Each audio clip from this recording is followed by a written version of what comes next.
They whisper of a beast so alluring it's said to be the last thing you'll ever see. A creature of mist and malice, born from the darkest depths of Highland lochs. Beware the Each-Uisge, for its beauty is a lie, and its touch is death. In the shadowy realm where Celtic myth bleeds into reality, there lurks a predator more fearsome than any mortal beast. The Each-Uisge, Scotland's deadliest waterhorse, is a shape-shifting terror that haunts the deep, cold waters of the Highlands. Far more lethal than its cousin, the Kelpie, this malevolent spirit has claimed countless lives over centuries of misty legend. Picture, if you dare, a horse of such exquisite beauty that it seems to have stepped from a dream. Its coat shimmers like moonlight on water, its eyes hold the depths of the lochs themselves. But this is no gentle Stids, a nightmare given flesh, a demon cloaked in equine splendor. The Each-Uisge is a master of deception, for it wears many faces to lure its prey. Sometimes it appears as that perfect horse, waiting patiently by the water's edge for an unwary rider. Other times, it takes the form of a handsome man, charming and mysterious, ready to seduce the lonely or curious. And on the foggiest nights, when the world blurs into shades of gray, it becomes the mist, itself silent, creeping, inescapable.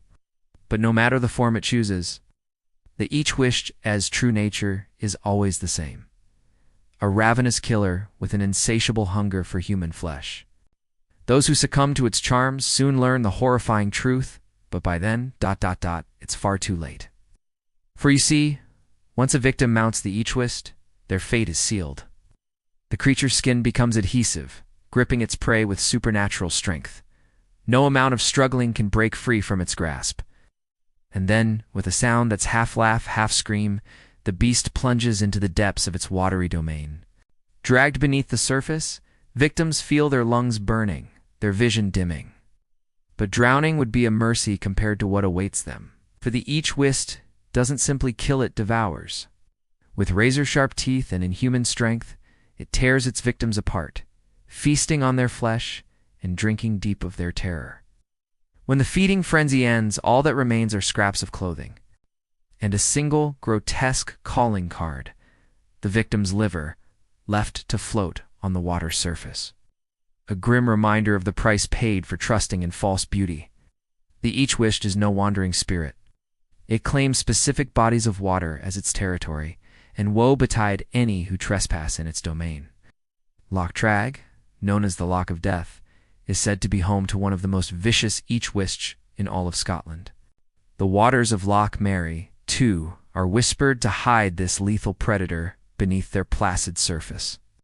So great was the fear of the Each-Uisge that locals would tremble at the mere thought of touching the loch's surface.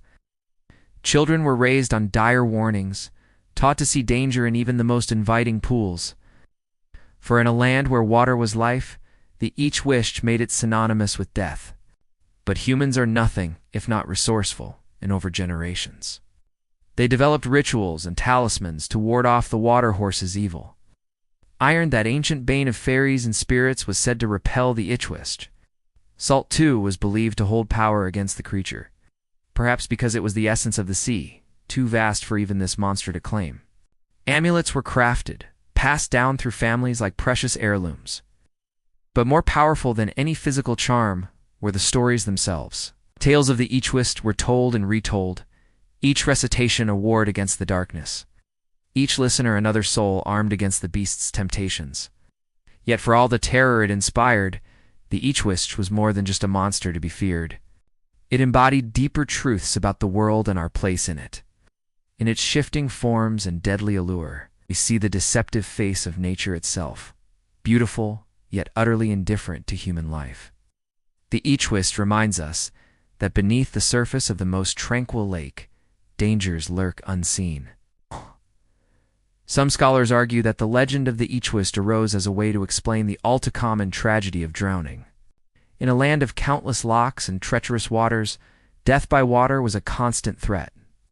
The idea of a malevolent spirit dragging victims to their doom gave form to the formless danger, a way to comprehend the incomprehensible loss of loved ones to the depths.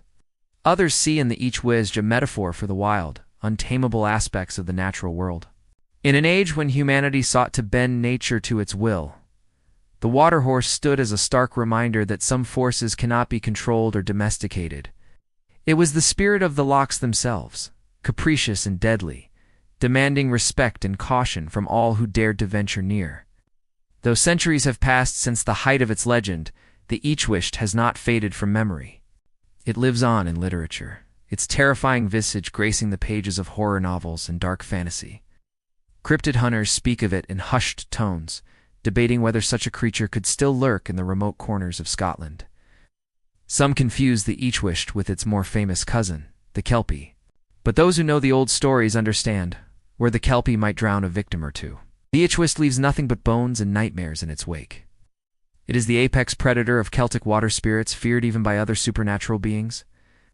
As the mists roll in over the lochs and the light fades from the sky, remember the tale of the Each-Uisge. For in those moments when the water whispers and shadows seem to move of their own accord, who can say what ancient horrors might still swim in the depths of Scotland's wild places? They say if you hear hoofbeats by the water's edge on a moonless night, do not look back. Do not approach the loch, no matter how parched your throat or weary your legs. For the Each-Uisge is patient, and it is hungry, and it has waited centuries for prey, just like you. The end, the legend of the Each-Uisge serves as a chilling reminder. Not all that is beautiful is good, and some mysteries of this world are best left undisturbed. So the next time you stand at the shore of a Highland loch, watching the waters ripple in the fading light, ask yourself, is that just the wind you hear?